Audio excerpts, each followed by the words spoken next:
Welcome to History Today. Roman religion is generally thought of as a translation difference from the Greek religion of Zeus, Poseidon, and Hades to the Roman Jupiter, Neptune, and Pluto. Over time, the theology of the Greek religion was adopted by the Romans, and it supplanted the historical Roman religion. But prior to the expansion of the Roman Republic into Magna Graecia in southern Italy and Illyricum in western Greece, the Romans had a very distinct religion with its own rites and beliefs. It's my plan to have this video be the start of a series on the old Roman religion, where we'll go along for a few videos exploring the developments that took place in the mutation of the Roman religion to its synthesis with the Greek religion. Magic, for our circumstances, is a belief that humans have the power to influence the phenomena of the natural world around them. That's to say that they could cause rain, good harvest, by methods other than serval work or tilling soil, actively engaging in labor. One kind of magic that was very pervasive throughout the Roman religion was sympathetic magic, by which a human attempts to influence the phenomena of the world around them by mimicking or imitating the natural process. There was a rite called the Augurium Canarium, by which a red dog was slaughtered near a field that was infected with a red mildew. And by killing this red dog, the red mildew was thought of as being killed as well.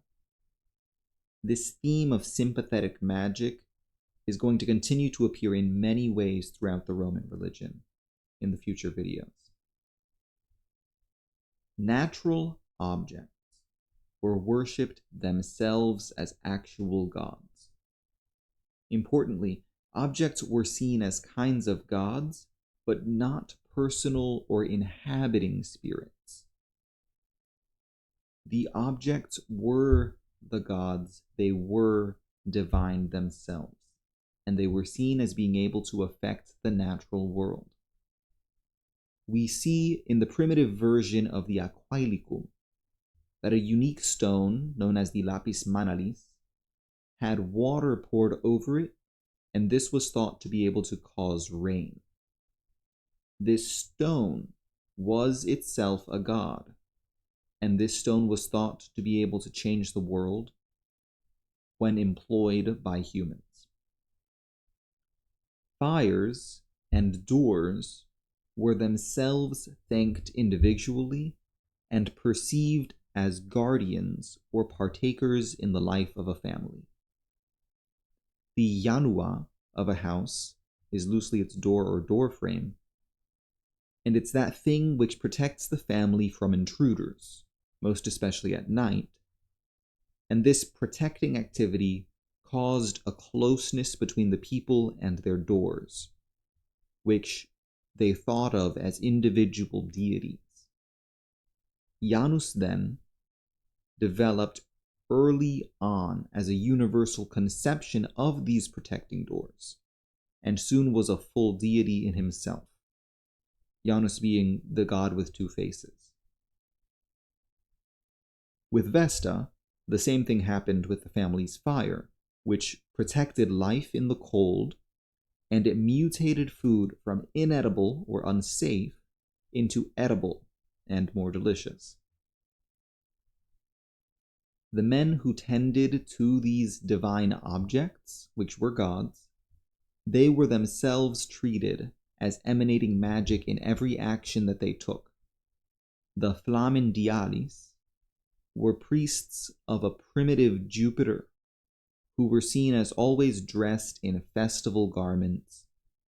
Fire from their hearths, from their homes, could only be taken for sacred purposes. It could not be used for simple uses. No one could sleep in their beds except them. They could not eat goats or beans, since goats and beans were generally associated with the world of the dead. The cuttings, even from their nails or their hair, had to be buried beneath an arbor felix, a good tree, this tree itself being thought of as divine, as a kind of sacrifice, or putting the holy with the holy. Historically, forests were terrifying. A forest was incredibly dense, full of dangerous animals, and at night you could hear the creatures, but not be able to see them.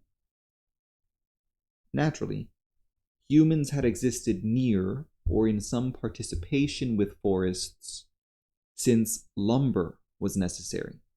Clearing land to make farms was necessary. But as one encroached on the forests, some of the animals had a hard time willingly giving up their land. Arbores felices, or good trees, would be worshipped for their unique benefit to the family. In some cases, they provided food, such as fruit or nuts, and in others, they generally provided a sense of safety. The Ficus ruminalis was at first one tree that was worshipped for the food that it gave figs. But later, it was retrofitted for mythological purposes as a tree that fed Romulus and Remus.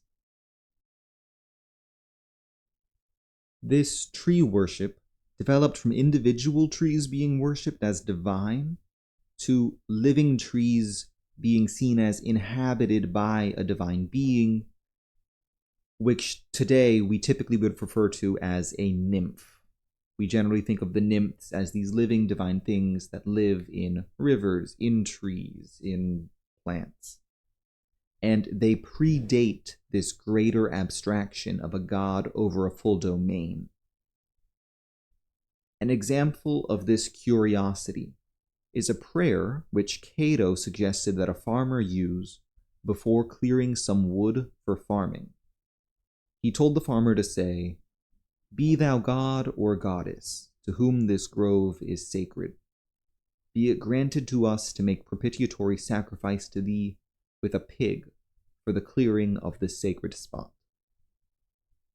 This prayer shows belief that the Romans had in nymphs, what we will call nymphs later on, but also in a type of divine pollution that existed. The Romans believed that in order to grow and develop as society and people population, they needed to expand their, what we would typically say as environmental impact, which required removing land for the divine purpose for human purposes, by clearing land for farms, killing animals, chopping wood. These activities objectively harmed living things, which themselves might be divine, but they also harmed the territory of nymphs. And so the Romans began to see that they were making a pollution around them that needed to be dispersed. They were making an ire, an anger that they were afraid of. This is why the prayer from before tries to make an exchange with the divine spirits in the trees in order to be able to justly use their land without being seen as thieves. The dispersing of this pollution is the purpose of many of the priestly groups that ended up arising in Rome, and is in part a driving force that led to the legalism focus that they started to conceive of in the Roman religion. When the Romans found that their magic failed by being unable to reliably provide benefits, the people started to realize they could not control the powers of nature. In this situation, the Romans decided that the power over the sky, water, pestilence, death, was all in the hands of beings other than themselves, in some sort of divine beings. The religious life of the Romans took on a new form, which is typically called animism, in which souls were seen throughout the world, and these souls could be entered into contract with by performance of rituals, sacrifices, etc. Do ut deis describes well this mindset that the Romans had regarding this new development in their religion. I do this, so you do that. These rituals and contracts became the domain of priests, whose supreme responsibility was maintaining the contracts of the state with the divine. Famously, these large changes in the religious concept of the Romans was solidified as the religion of Numa. It was a great lawyer to whom they pointed as their religious touchstone that solidified the true religious mindset that persisted up until the Greek assimilations. Next time, we'll start to look at this religion of Numa and the way that the individual in society interacted with the divine.